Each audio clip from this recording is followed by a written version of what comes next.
की गुरु महाराज की ओम नमो भगवते वासुदेवाय। ओम नमो भगवते वासुदेवाय। ओम नमो भगवते वासुदेवाय। ओम नमो भगवते वासुदेवाय। ओम नमो भगवते वासुदेवाय। ओम नमो भगवते वासुदेवाय। बोलिए बांके बिहारी लाल की जय।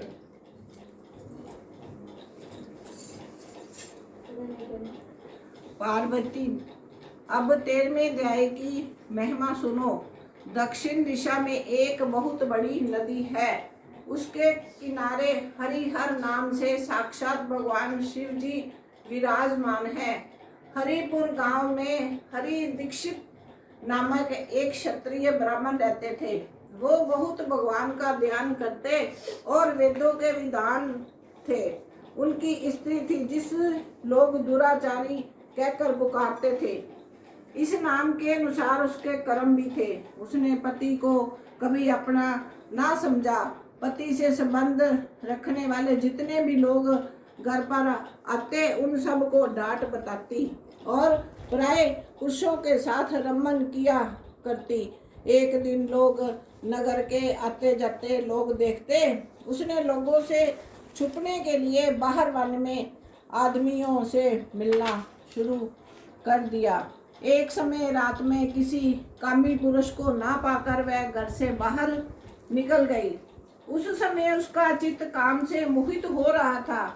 सभी वन देखे, उसे कोई प्रीतम ना मिला।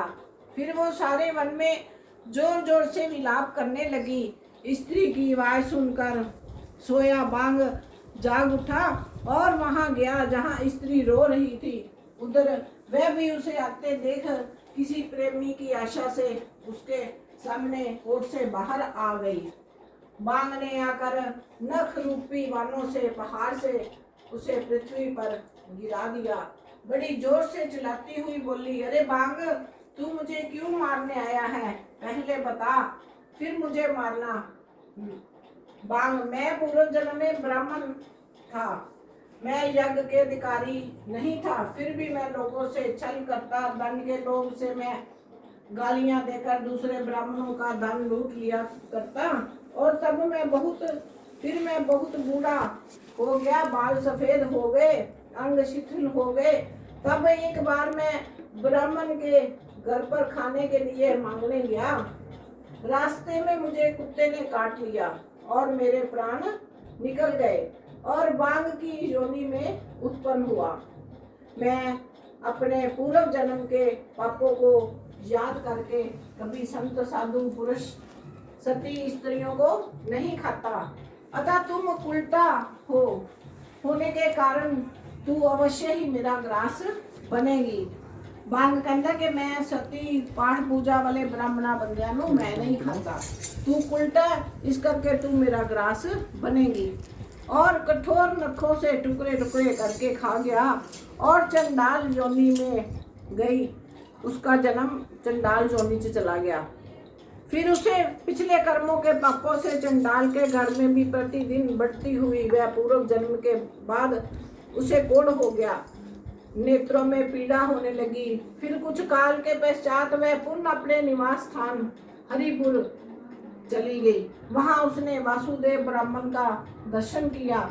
उसके मुख से गीता का पाठ सुनती रही और 13 अध्याय का महत्व सुनते में चंडाल शरीर से मुक्त हो गई और दिव्य धारण करके स्वर्गलोक में चली गई। तो कहने का भाव है कि 13वां अध्याय रोज सिमरन करना चाहिए। चाहे आधा श्लोक पढ़ो चाहे पूरा श्लोक करो। इससे सब देह की मुक्ति होती है, पापों से मुक्त होता है। बोलिए बांके बिहारी लाल की जय। जुगल जोड़ी सरकार की जय। हरे कृष्णा जी।